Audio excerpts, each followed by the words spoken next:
Currently sitting at number 1 on Netflix is the series The Gentleman by Guy Ritchie. It is a tale of a soldier who becomes a duke when he inherits the family estate and, spoiler alert, subsequently a massive cannabis farm underground on his land. It is certainly in the Guy Ritchie style, and as you would expect, some great characters with some great clothing. But is the series any good?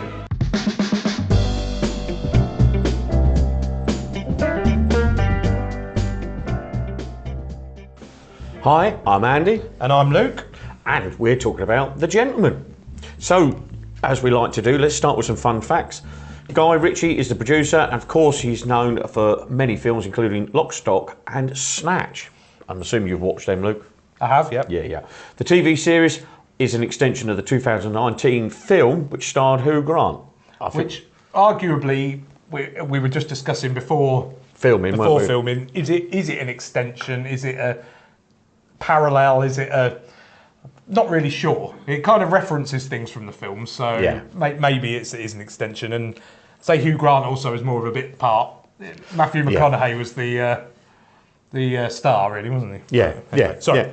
Yeah, so that's fine. The house used for filming is Badminton House in Gloucester, and it was Gloucestershire, and it was used for both the film and this series. Oh, okay. And likewise, the Gentleman's Private Club is in the Reform Club in Pall Mall, and I must admit, it looks very nice, and I wish I could go there.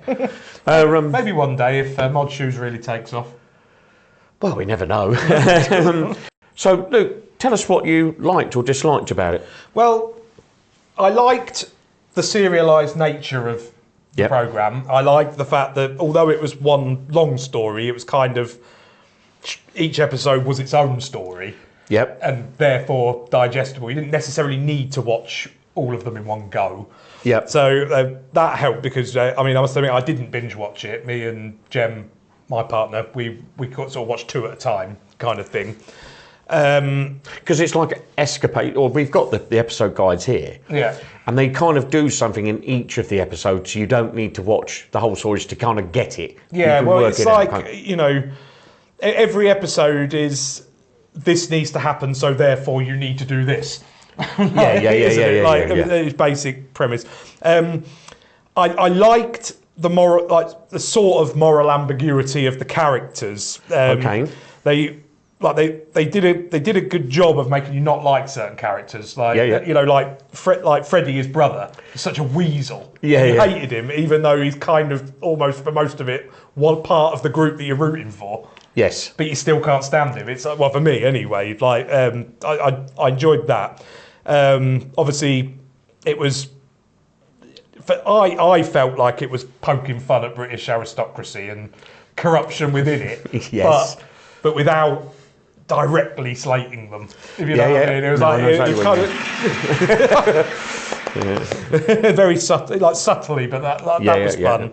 And I liked the Scousers. I liked John Dixon, the Gospel. And particularly liked Peter Seraphine, which his character Tommy Dixon. I just thought he played that part well, but I've always liked him as an actor anyway. What I've had quite a bit there. No. What did you enjoy? There's loads of things I enjoyed. I've got 4 things I wanted to talk about. One of the things I love about Guy Ritchie films that he does, it's the bit when they're in Liverpool, spoiler alert, and he's gone to where the young kids, and he's got to get his passport.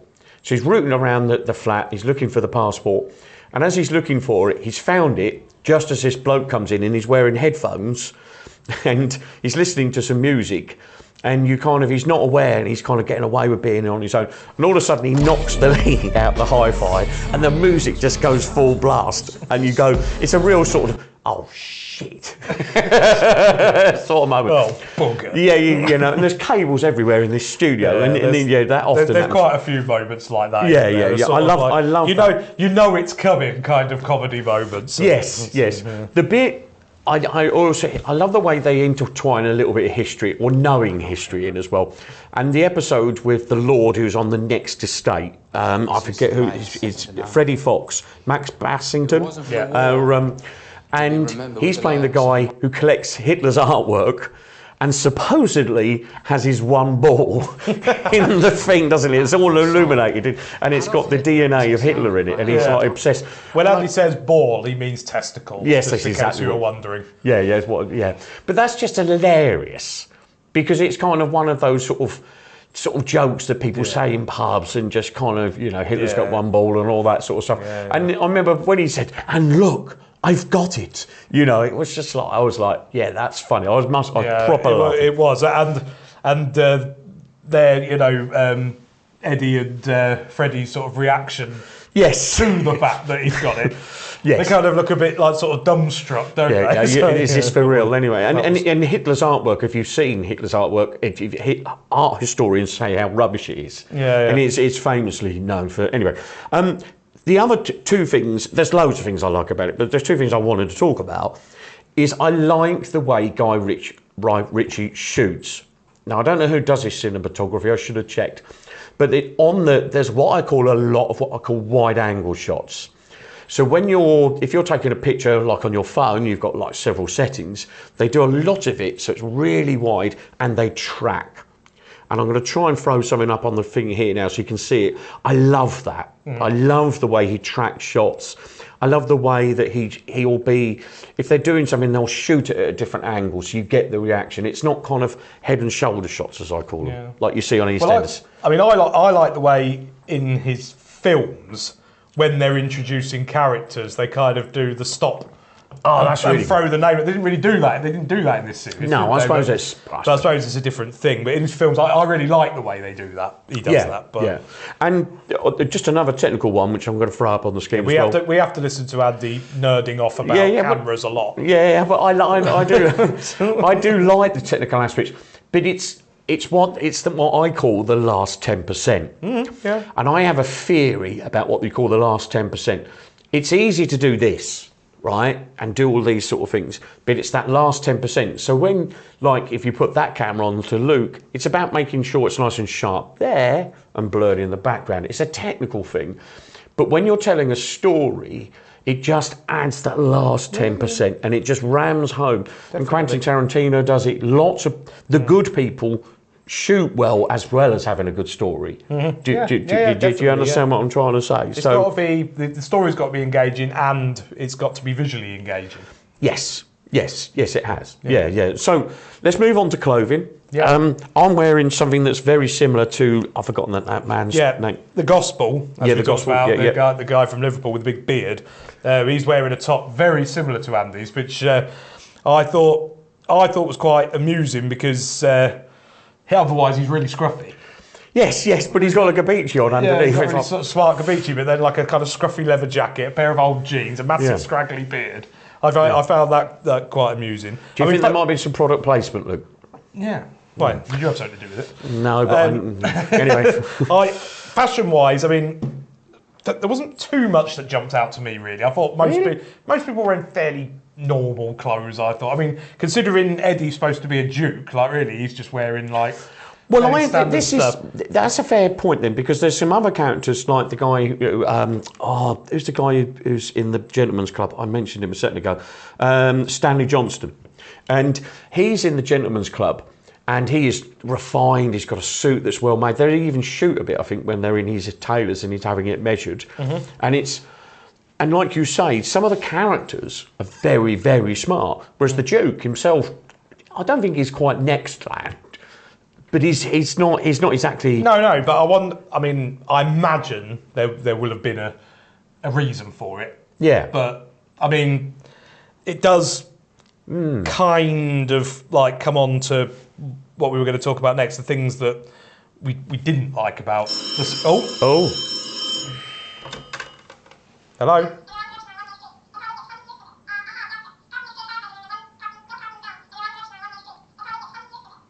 Right. Yeah, that was Lee. Oh, okay. He said that I don't know if this is probably a bit of a spoiler alert. Spoiler. So if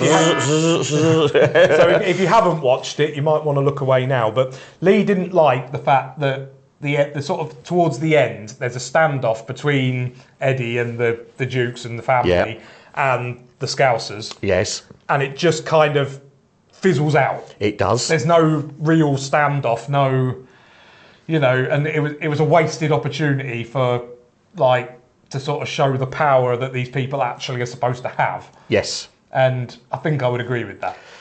I tend to agree. I think the last 15 minutes of the whole series, I think they're conscientious.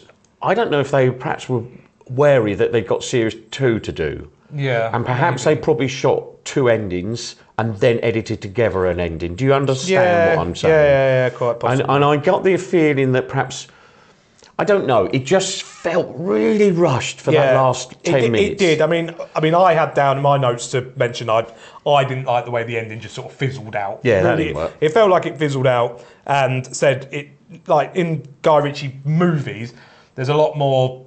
There is like sort of shootout scenes and things like that, and there wasn't enough of it in there for me. I get that it's probably trying to do something different. It's a series, it's a slower burn. But another thing I didn't particularly like is I thought Eddie, he's the lead character, but he was perhaps also the least interesting character. At the same time, like the cast.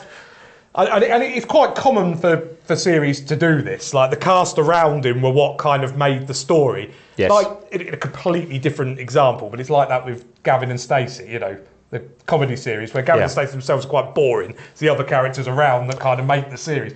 But then I didn't think they did enough with the supporting cast to make up for it. I don't know. I don't know. Like I really liked the Gospel as a character. I thought there was going to be some real development with him and showed him do some real gangster-like things. Yep, I agree. Yep. And never really did. Like he kind of sort of threatened it, but nothing ever really happened. That was the thing. I mean, I suppose with Freddie, they kind of, like I said, I mentioned earlier, they got that right. Like making you sort of not like him. He's that typical jumped up guy, putting too much up his nose or whatever, and. But otherwise, like Peter Serafinowicz, I really enjoyed his performance, and then he got shot, and that was it, and it turned into nothing more than a cameo. And he was a character I think that could have easily been explored more, and other ones. Yes, I think I tend to agree, Luke. There's a few things like that. I think the problem is that, how can I explain? I think that it's felt to me like it's very much he wants to make series 2, 3 and 4 in a kind of Peaky Blinders style, and the characters will develop and you'll grow affinity. I thought the Liverpool gang would be in it more. I agree. And I did think that you never kind of found out, like there was what I wrote down here, you never find out why he never went back to the army. Well, I think it's just I'm surmising, but I think it's the fact that because he's gone back and he's become a duke and he was already part of the British aristocracy, he just doesn't need to. He'll get away. He's obviously doing at the beginning of it. He's doing an army job, and a car just comes to pick him up, and that's that. Yeah.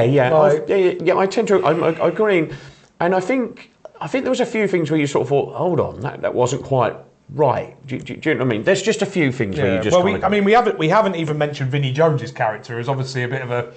He's a bit. I love these characters. I think but he's a bit of a staple in Guy Ritchie things, isn't he?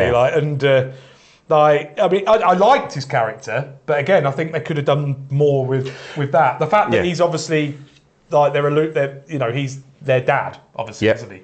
And there's definitely more. But I think, as you suggest, they've left a lot of things open-ended for a second series. I think I just wanted one thing I was talking to your mum about a second ago is I think it's quite a blokey show, and I think it fits very well. It's in that kind of genre. I think it's very high. So, for instance, Vinnie Jones is in that other one, which is about the football, which we've watched, the football drug one. Mean Machine? No, not the football. It's the drug one, and it's in Essex, and it's about the gangs. Snatch? No, it's got Faber Arsen. It's all about the Essex gangs. Yeah. Anyway, I think I've watched it. yeah, I have. But and I think Guy just has that last 10%. And if we're going to end on a sort of conclude, a positive thing. Well, we could end positive, but though I am seeing rumours online that it might not get commissioned for a second series. Really? Yeah. I've been reading that online. And with it being #1 on Netflix, I don't really understand why, but there has been rumours of that. Anyway. No. It's definitely coming back. I mean, there's so much more to explore, and so much fun they can have around it. I mean, Vinnie Jones, and again, spoiler alert, you know, the subplots that are happening in it. There's so much more there to explore there. So anyway, I think we've rabbited on long enough for that. Are we doing the yes? No, yeah, I think it remains to be seen. So for me, I'm going to have to give it a no. Oh. For now. I mean, if a series 2 does happen, I will watch it, and maybe that'll change my opinion on the first series if the story develops enough for me. But as it stands, it's a no for me. Okay. I'm quite the opposite. I love the pure escapism. I love the fact that when I'm watching it, I'm not thinking about anything else. It's very blokey, and I love that. So for me, it's a resounding yes. But what do you reckon? There's loads of room for comments below. We welcome an opinion. Do you think there's going to be a series 2? Who's your favourite character? You know, name some of your favourite bits. Anyway, I'm Andy. I'm Luke. And thank you for watching. We'll see you again next time. Bye.